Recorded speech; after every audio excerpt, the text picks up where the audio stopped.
You know, some memoirs invite you to witness a childhood, but Augusten Burroughs, he dares you to survive one right along with him. See, Running with Scissors isn't just some darkly comedic story about his early years.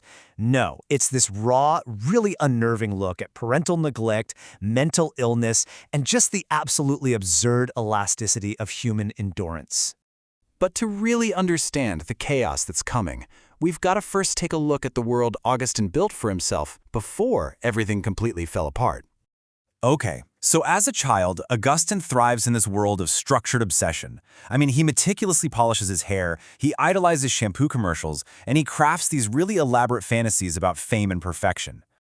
But these compulsions, they're not about vanity. They're emotional armor. You have to understand, his parents, they were fragile, volatile, and eventually divorced, and they offered him absolutely zero security or affection. His mother, Deirdre, she just spirals into this instability, all under the guise of being some kind of poetic genius. She's way more entranced by cosmic destiny and symbolism than, actual day-to-day motherhood. And Augustine's father? Cold, distant. He just drifts away emotionally. So their dysfunction just keeps growing until Deirdre places her son in the care of her psychiatrist, a man named Dr. Finch. And this is where the story just takes a hard turn into a completely different kind of reality. We're now entering the household of Dr. Finch. Dr. Finch's home doesn't play by earthly rules at all. It's a psychological jungle, totally filled with eccentric patients, bizarre rituals, and this whole ethos of neglect that's disguised as freedom. I mean, children just skip school, and there's no consequence. Adults wander the house like sleepwalkers. And rules, they just dissolve into whimsy. Because you see, they're deemed these oppressive relics of a broken society. And the absurdity just hits its peak with this idea that God lives in the toilet, where divine messages are supposedly found in feces. Now, this isn't just for a laugh, it's symbolic. It's mocking the kind of twisted logic that rationalizes suffering as some kind of deep insight. So what you have is Finch just playing with power, cloaking his total irresponsibility as therapy, and shaping a space that is as deeply unsafe as it is completely unregulated. So you have to ask yourself, right? How does a child even begin to navigate a world with absolutely no rules? Well, this next part explores that very question. Right in the middle of all this chaos, Augustine's emerging identity collides with a really disturbing reality, a sexual relationship with an adult male patient named Neil Bookman.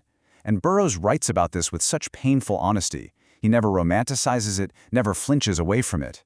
The way it's presented in the book, the act is framed not as some kind of discovery, but as a symptom of pure emotional starvation and a total environmental failure.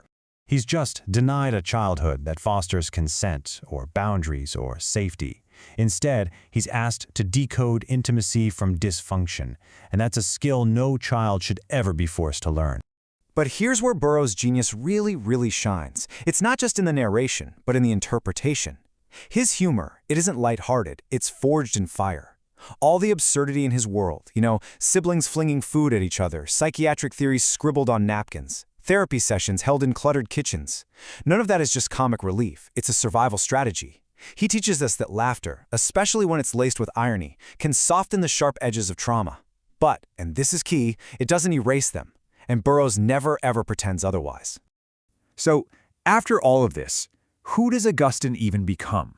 I mean, how do you build an identity from all these broken pieces? Well, despite everything, Augustine emerges. He's not unscathed, not by a long shot, but he is unmistakably himself.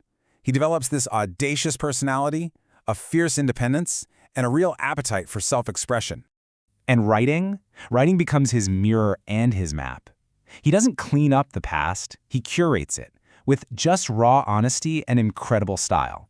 And that refusal to sanitize it, to make the story more palatable, is what makes the memoir so staggeringly real.